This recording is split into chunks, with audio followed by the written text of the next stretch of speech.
I thought there would be meaningful churn, like a lot of people getting pissed off. People were pissed off, but I was told, and this did happen, that there will be a few people who are really loud. They'll leave anyway. Even if you didn't raise your price, they'll leave anyway. And most people who value your solution, you won't even hear from them because our price point was so low. It wouldn't make a difference. Like, it's not really a dent in their business. So that actually happened. Of course, the people that complained were very, very angry. But it's actually better to lose those customers. We didn't do it before $1 million, but we knew we had to.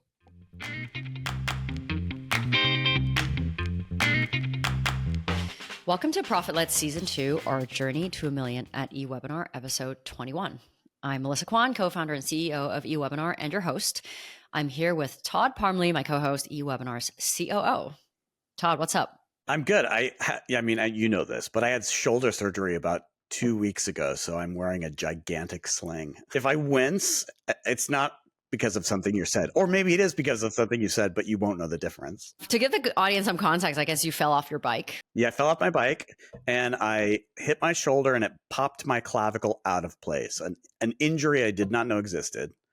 So they basically had to strap it down into place so it could heal back in place. That's basically what they did.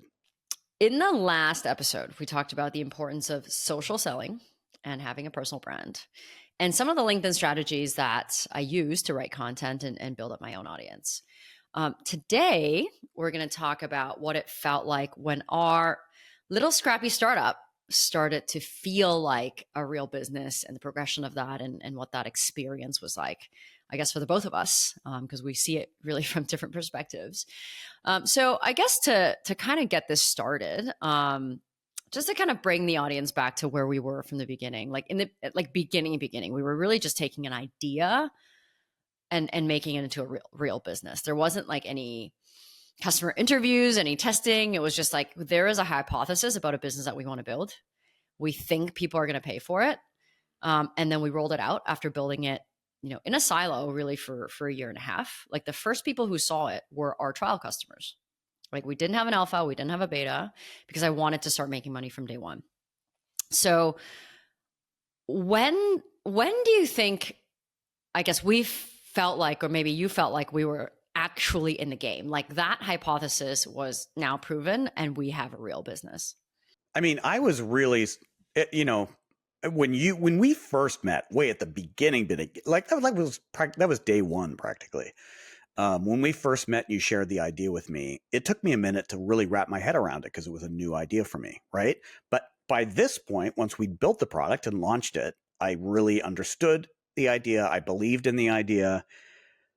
But the first live eWebinar we did, that first training we did where chat messages were coming in and you were responding and the interactions were firing, that was the moment when I had my own aha moment. So that's when I knew there was real potential there. I'd already believed in it, but that was a really exciting moment for me.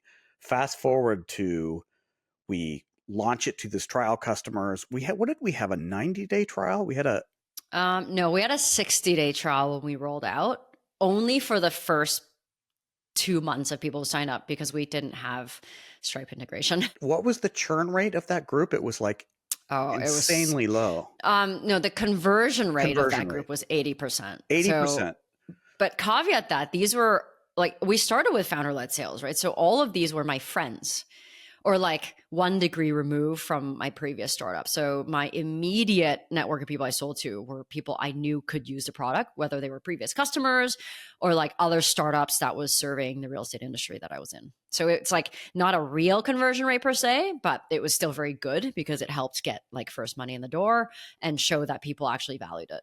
Yeah, but that's the thing is friendship only goes so far, right? If I can't use the product, I might, give you my money for a couple months out of goodwill, but then I'm going to be I can't use this. And a lot of those customers, most of those customers are still customers today.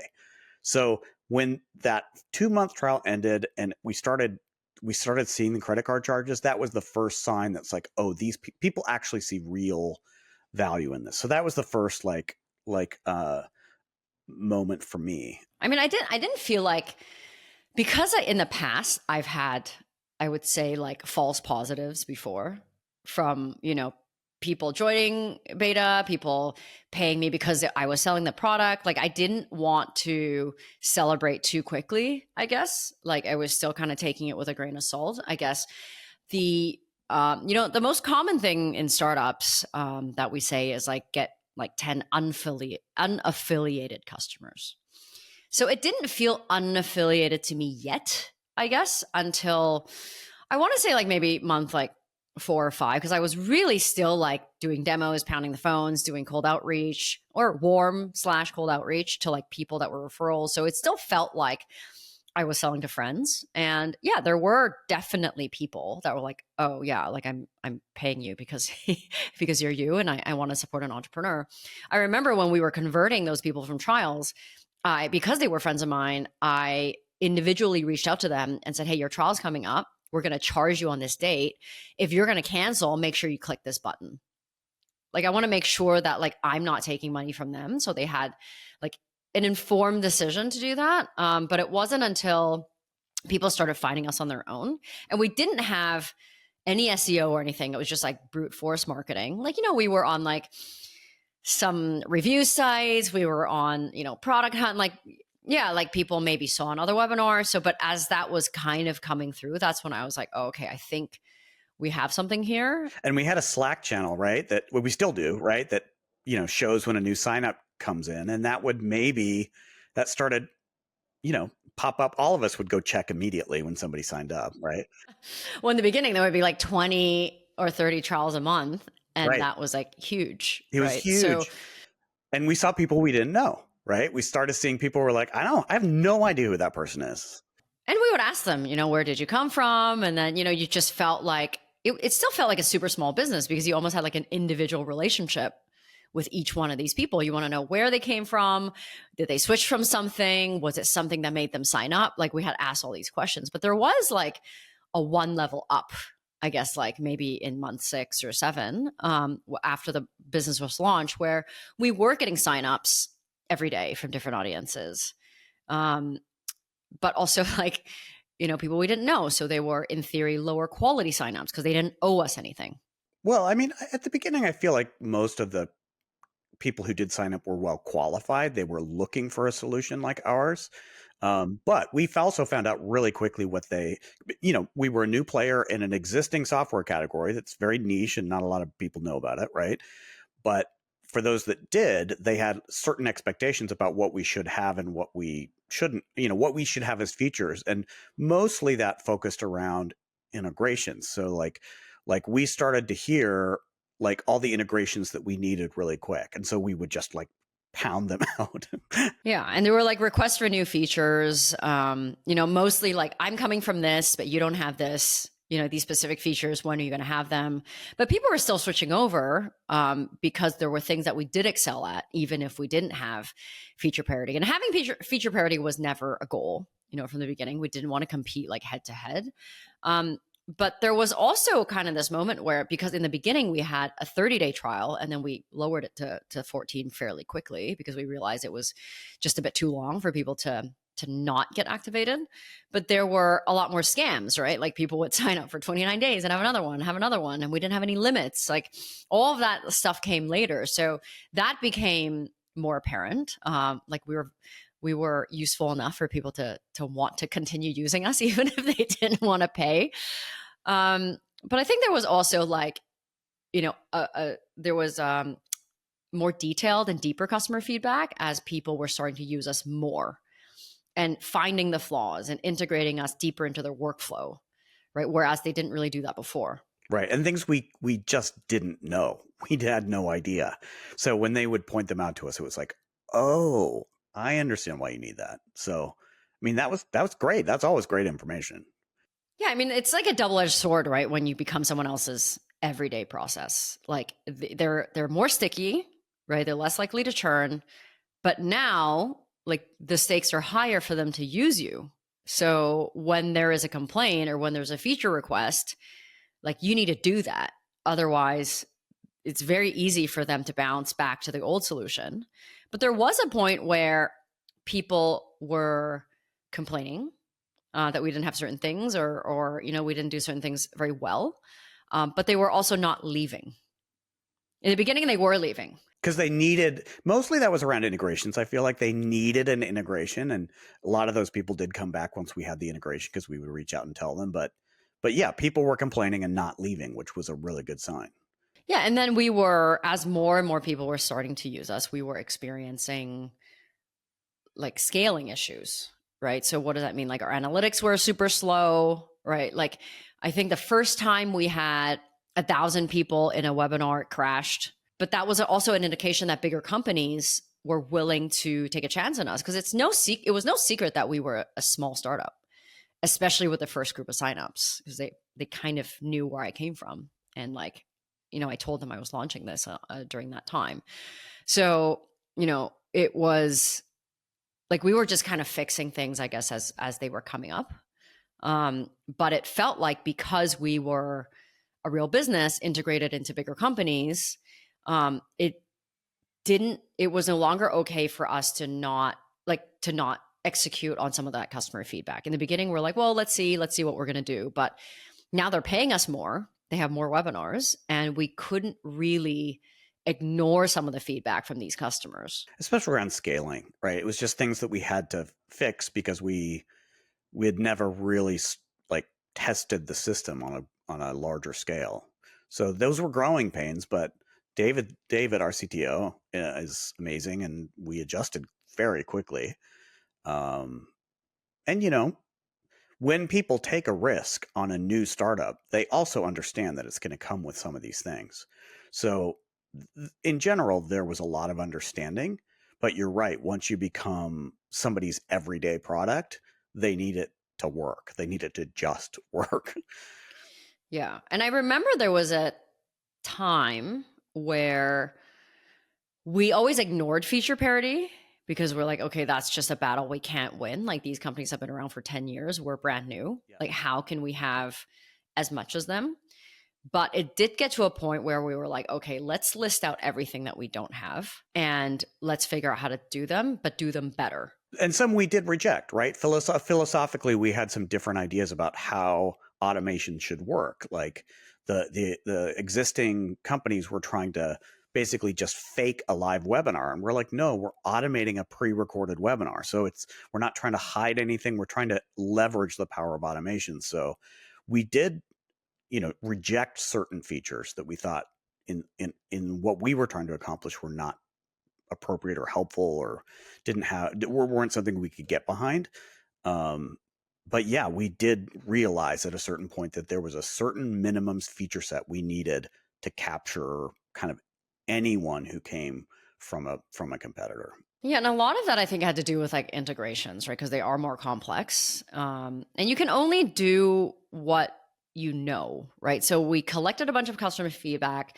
They were telling us, when I was at this platform, I could send all these data points into this particular CRM.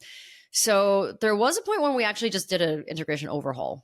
We just redid everything based on what was required. But in the beginning, we also didn't realize we knew other platforms had them, but we didn't know how they were used until people were explaining it to us.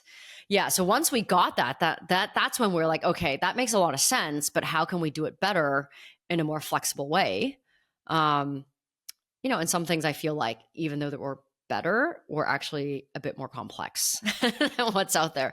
It was a bit of a double-edged sword because we created a very flexible integration system, which is amazing. But for an average kind of, especially a very small company or a single solopreneur or coach or course creator, it was beyond them. I mean, I think like maybe a year and a half into the product launch, we started getting like actual big companies asking, if we were SOC 2 compliant, if we were GDPR compliant, like because there were these enterprise level companies that even though we were not priced at an enterprise level or offered that kind of package, they needed us to be compliant for them to even sign up a trial. And we weren't compliant at the time. It didn't make sense to invest in it because we were not profitable. We didn't have enough customers to support that. Like when one or two companies come, you're like, okay, well, we really can't do that. Some of these companies will give you like a 10-page security review document that doesn't make sense for a small startup to fill out because we don't have a lot of those things. So we just ignored it, I think, for as long as we could. But it was a good sign that companies were looking at this type of solutions, and we were a potential contender in them using it, but they just couldn't use it because we just weren't compliant. And there were a handful that did. A very small group did anyway because they decided that the risk was so low. So that was even a better sign, right? It was like the need was strong enough to kind of override any, because I mean the legal risks were, the data breach risks are so low for us, but with large companies, especially public companies, they don't mess around. But some did. Some were like, this is fine. Yeah, I mean, it's at a $99 product that you can cancel anytime, where we only take a name and email to send, a follow-up to get you into the webinar. All the other data points that are collected by our customer, the user, which is their company. So from that perspective, the risk was quite low. I would say it's more normal for American companies to move ahead, but yeah, it wasn't. I guess I don't think it was. I don't think we went down that route until like after $1 million though. Like it was just too expensive. So just to give an idea of cost, and it wasn't even just a cost to get compliant. It was like no one really knew the process. Like we had hired a GDPR consultant. I mean, consultants are the ones that make the most money when these compliance things come through, because everything's kind of gray. But we hired someone that like had a really manual process. There was 5 chunks that she suggested we do, but we could only afford to do 2. So, we redid a lot of our terms and have this, data agreements or whatnot in place, but we were like neither here nor there. So it's like we got a bit of it done, but we couldn't say we were compliant. So, and that cost was actually quite high. In the end, when we decided to do it, we went with a company called Vanta, which has software and consultants. But I would say it probably cost us like $10,000 minimum to like get started on like getting all our ducks in a row, and then another few $1,000s every quarter just to get that monitored. And then every year you have to get audited, an extra who knows how much money. So it's not something that earlier stage startups can do. And in the beginning, like when we would get security review requests, I would just say, no, like we're not doing it. Yeah. It made no sense. I mean, we were getting enough traction with smaller companies that it would have been, it was just too early. It was too early. It was a great sign and too early. So is there anything else you can think of that like, we're still talking about like when we knew we were like when Pinocchio realized he was a real boy? I think we talked about a lot of like the product related things, but there's certainly like a marketing mismatch, I guess. Like, so like the messaging on the first version of our website, which by the way, we made up, a lot of it we made up because we didn't have a lot of customers, didn't match the product. Like we outgrew our messaging, we outgrew our website. And, our website wasn't properly reflecting the level of product that we were. We had fake screenshots, our demo was outdated. Like we didn't have enough pages. We didn't have a feature section. Like there was so much about the product that you couldn't understand from the website. And so, we ended up going through this kind of big exercise, which we'll talk about a bit later, but like, it just seemed like super mismatched. Like we had this incredible product and then like a little dinky website that just looked very startup-y. Yeah. And our branding was like, it felt more, it was good. It lasted for a while. Our original brand, and we still used our logo, right? Like, but it almost felt like a consumer product, right? And we really had a very powerful business product. So it needed to like just have a little bit more of a serious feel to it. It could still like have a light tone, which we still have, right? It's not like it's not like some crazy serious website, but we needed to feel more like a mature product that maybe had been around for a really long time. Yeah, I mean, in the beginning, we had we invented everything. We had nothing to work off on. So I think we did really well with the lack of information. I think the first version of the website probably lasted like a little over 2 years without changing it, and our revenue was still growing. Um, and another marketing thing was like competitors were starting to compare us in their pricing charts, and then they were starting to like copy certain parts of our product. So that was kind of interesting to see. Like we've got these little pop-up widgets, and all of a sudden we go to someone else's website. Oh, there it is. It looks exactly the same. I mean, we don't buy ads, right? We spend some money on retargeting. We want to own our own traffic.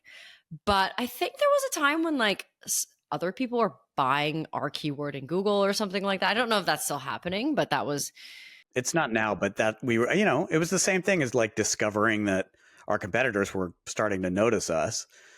People were starting to notice that we were gaining some traction, and people were starting to search for us. And so they were going to, try to,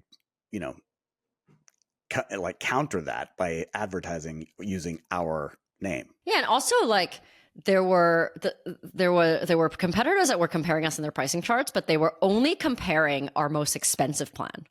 So they weren't showing our cheap plan, which I thought was like kind of interesting. But it's good advertising for us, so I don't really care. I think competition is good. In fact, I think we can do with more competition. I think that would help us like educate the market. And then, as far as like listening to people coming through and realizing that we were becoming bigger, was that like there was a moment when so many people came to tell us that they signed up for us because we were cheap. Or we were the cheapest. But we didn't start the company to be the cheapest. We started to be the best. So when we started with a price point, we actually chose a middle price point.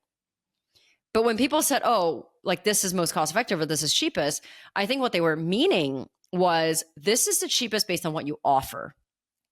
So for me, that was a reflection of like our product growth and progression and how what we were offering was way more than what people thought they were paying for. And that's actually a bad sign for us. Like it was a sign that we were not charging enough. And that's when we were really starting to think about like, okay, where do we actually fit? And also like with the economy not doing super well and inflation, we went back to our competitor's website and a lot of people had raised their prices.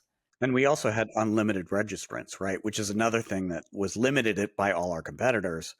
And naively, we thought we could do unlimited at the beginning and realized that just wasn't it was just a mistake. It was good at the beginning. Yeah. I mean, I think at some point it just felt like, it felt like there was a lot to do, right? We collected a lot of feedback. We kept adding to things. We had more customers, more scaling issues. I felt like we were constantly chasing like stability. Like there was a point when we were doing that. Everything felt really chaotic, but I guess the best indication of a growing company or that you have a business is that you just make more money. Like there is no better indication of that. Like we didn't spend any money on marketing. All our efforts went into marketing, but we didn't buy any leads. We tested stuff. Yeah, we tested stuff here and there. But we grew every single month. And in the beginning, like in the first couple of years, it was like 5 to 10% easy. And then of course it starts getting a bit harder. It's hard to keep up that growth rate if you're not like pumping money into it. But that was always a good sign that we were onto something. And then of course, like people were very, very rarely happens, but people would share these like raving reviews with us and how they can't imagine not having us and how, we're such an integral part of their business. And once in a while we'll hear that. And that's also kind of another indication that's like, okay, I feel like we're growing up now, even though it doesn't feel like we're moving forward. It still doesn't. I still, it's been 5 years since we incorporated the company and it still feels new, but it's not that new. I guess we could talk a bit about like as a result of all that growth, like what we actually did, what we did to the business and what we did to the product. So as we grew, especially as we were hearing how people were choosing us because we were cheap. And that actually was coupled with like really like mind numbing, soul crushing support. Because people signing up for because it's cheap also means that there are a certain category of customers who are usually less tech savvy. They're starting in their business. They're more cost conscious. So we were spending a lot of time. And at that time, we didn't have a support person. So it was just like me, you, and David doing support around the clock. And, to people who wouldn't convert. So it didn't feel good to be offering such a great product to people who didn't convert, but we were attracting them. So at some point, it just didn't feel right. So I think the first thing we did was we changed pricing for the first time, which we should have done like a long time before that. But, we talk about this topic on episode 24, which is pricing mistakes, in a later episode. And we'll dive way more into this. But I didn't feel confident enough to raise prices because we weren't profitable yet. And then on the other hand, my founder friends are saying, if you want to be profitable, you have to raise your prices, especially if you're bootstrap. So that was a tough decision, but it wasn't until people were describing us as the cheapest solution that I was like, we need to get out of this, because I do not want to be known by that. Like, we want to be like the Ferrari of automated webinars, right? So yeah, we were just getting so many low quality signups that didn't convert. Like, we wanted to remove what we call dumb support. But most importantly, we finally felt comfortable in our value to raise that price. And what we did was we doubled the price. But we doubled it from $49 to $99, and then $99 to $199, and then $199 to $299. So that one wasn't really a double. And then over time, we introduced some limits, we introduced add-ons, but I think that was like a monumental change, because that also put us in line with more mature software. Like, we were no longer like New Kids on the Block startup. Like, pricing it at like $100 or $200 a month is a pretty serious price point for a self-serve SaaS. Yeah. I think we were all nervous about making that change. The net positive from that change was so obvious. The customers who had discovered our value and really were experiencing it didn't blink an eye, especially the ones that were on a higher tier. And we did scare off some of these customers that were in it for the cheapest solution possible. And our support did get easier after that. There's no question. Yeah, I think we churn. Like, I thought there would be meaningful churn, like a lot of people getting pissed off. People were pissed off, but we knew that, I was told, and this did happen, that there will be a few people who are really loud. They'll leave anyway. Even if you didn't raise your price, they'll leave anyway. And most people who value your solution, you won't even hear from them, because our price point was so low. It wouldn't make a difference. Like, it's not really a dent in their business. So that actually happened. Of course, the people that complained were very, very angry. But it's actually better to lose those customers. And as far as like, GDPR and SOC 2 reviews, like, we didn't do it before 1 million, but we knew we had to. So I think that was like something that in the back of our mind. So we did start looking at like, okay, what are the requirements? And like, David did start to think about how to redo and restructure some of the things on the back end in preparation for that. Yeah. Well, you mentioned, we talked about this before, about how we'd sort of outgrew our branding and messaging. So, how did we, I could talk about it as well. Like, how did we address that? Because you got that moving. Yeah. We hired a company, a pretty good top branding company and design company, to redo the website, specifically to look like Stripe and Monday and not like a startup. So we wanted to be like seen in the same category, because we wanted people to come here and feel like this is mature, this is worth the money, and I can trust them. So it was really a trust exercise. But as far as the content itself, that also needed a lot of revamp, because we didn't even have feature pages. Like, you can't come here and see what kind of features we had. Like, we had a big list that you could barely read. We just like slapped it on there. And then as things grew, we just put more stuff on the list. we didn't have, like, we had templates already in our product, but that wasn't reflected. So it wasn't like that mobile friendly. Like, it was fine, but it wasn't great. So yeah, I got that started by hiring a company to do the design. But on the other hand, like, you also went out to just talk to customers about how they were using our product. We reread some of those ICP exercises that we did early on. 6 months in, I did a similar exercise, just talked to a lot of top customers, got their language, and put it on the site. But I would consider that really the version 1 of the site, not the one we fully made up. Yeah, I mean, one of the greatest exercises I did, because I did new customer interviews, but you had done some as well that I had never heard.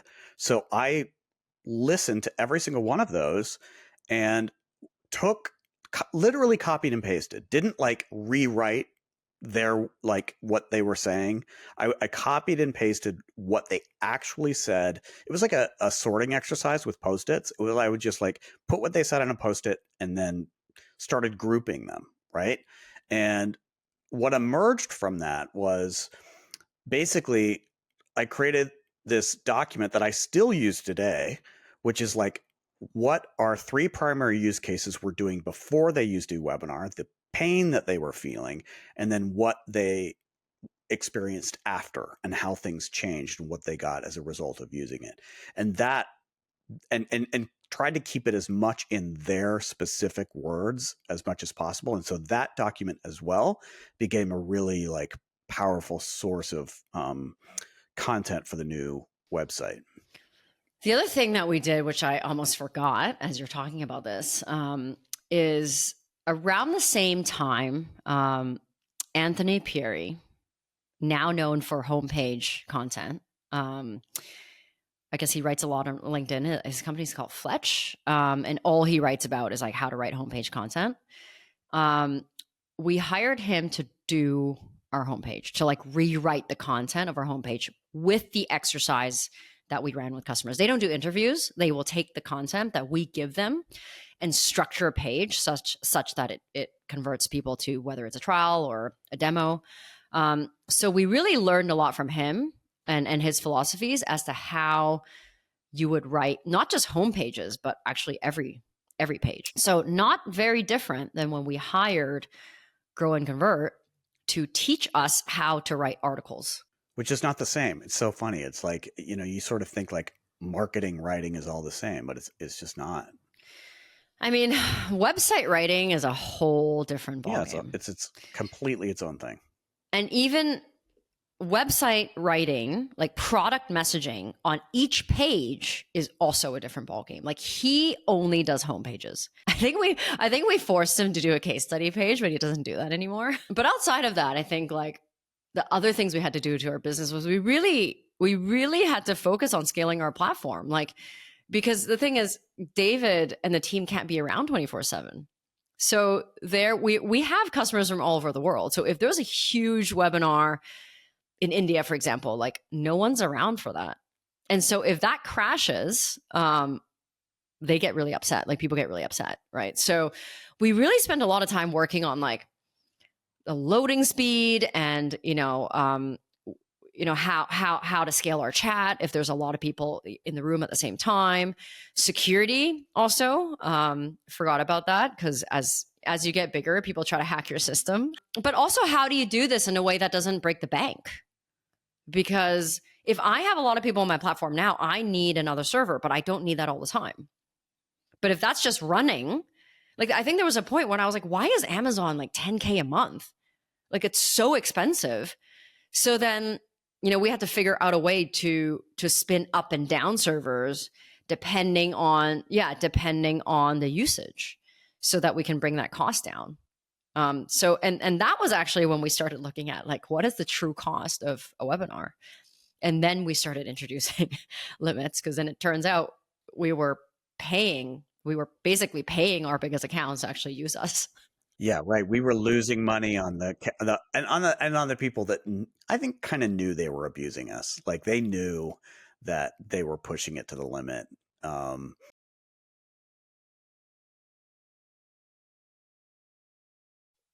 Yeah, I mean, like, just to give some context, like, every single streaming platform, webinar platform has a limit on number of attendees or number of viewers, because actually what you're paying for is bandwidth for the stream. We did not have that. So if you're coming from a platform that's like, whoa, unlimited streaming, then, and we didn't even have a file size limit. Like you could upload a 20 gig file. We would be hosting it, whatever you want, play it 100,000 times, and we would still charge you like $200. So that was not, so that didn't work. Yeah, we limited file size. We even, I mean, this came a little bit later, but we really limited what you could do in a trial, because it was like, we're going to give you enough that you can genuinely experience our product, but we're not going to give you enough where you can like quickly run some webinar, make money off of it, and then start up a new trial and do it over and over and over again. So yeah, we figured it out. Took a minute.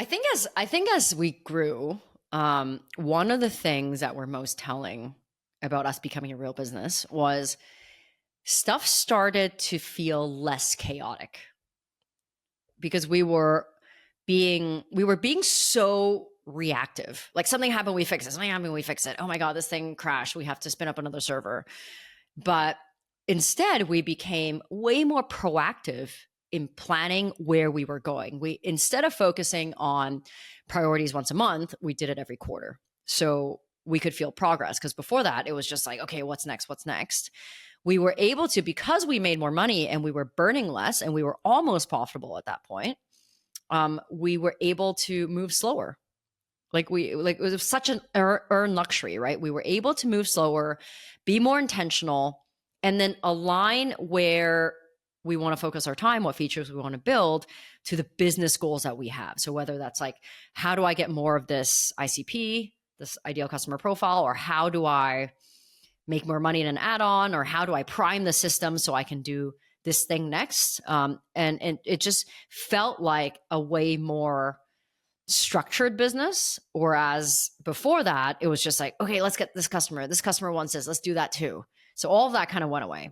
Yeah. And a part of that proactive, being able to be more proactive instead of reactive, is the customer feedback we were listening to was reactively in support, right? It was like, right. And then we started actually going out to customers and say, hey, can we interview you? Can we talk to you about your process? Can we understand how you're using eWebinar better? And so we were able to build a roadmap thinking in terms of a roadmap that came in with that like quarterly planning, right? We actually had a vision for what we would do next, instead of being like, just fix it. I think that this is a good place to wrap up. I think we talked about, it's so hard to think. It's so hard to remember these things because it was so long ago. But it's so exciting when you have an idea, you bring it into fruition, and someone buys it.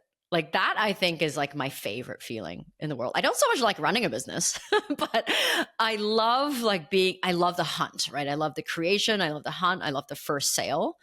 And then when you have to run it, it's a little less exciting, but I love that new feeling. The only like slight tweak I would make to that statement is not someone buys your product, but a stranger buys your product.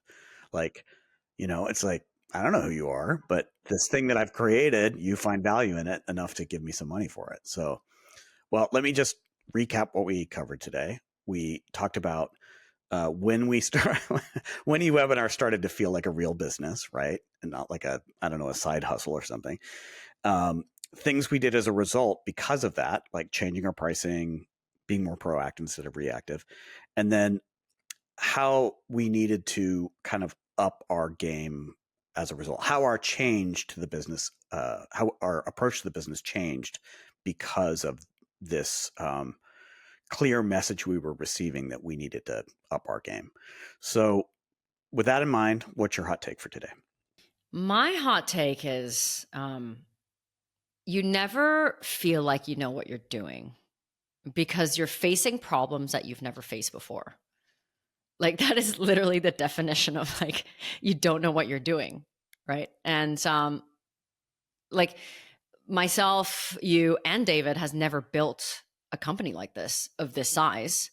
I have had a couple startups before, but not of this size and not like a self-serve SaaS product. So all of these things we're talking about, scaling issues, like I was never big enough in my last startup to hit scaling issues.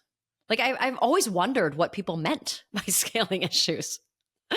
So yeah, I think it's normal to feel like you don't know what you're doing because you've never done it before. But it's really exciting to face those things, and because it's an indication of growth, right? And even when you feel like you're not progressing, when you're feeling those and experiencing those issues, you are growing.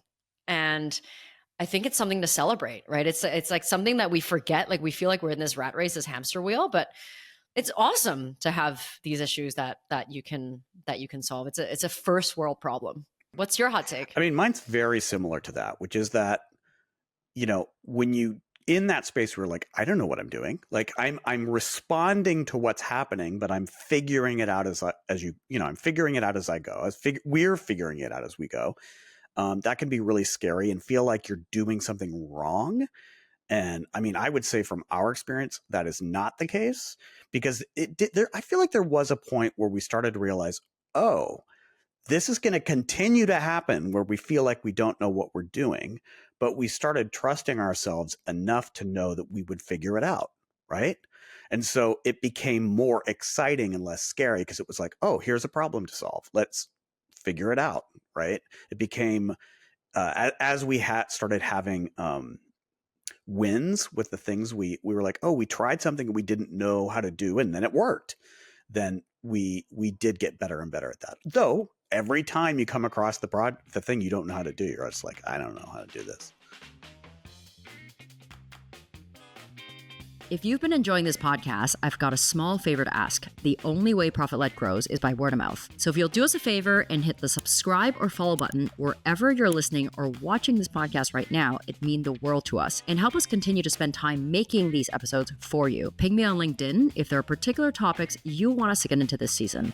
Send me any feedback you have on this podcast because I love hearing from you. My name is Melissa Kwan, last name spelled Kwan. To get notified of new episodes, join our mailing list by going to ProfitLed.fm. I promise to only share things you'll actually care about. Thanks for listening. Bye now.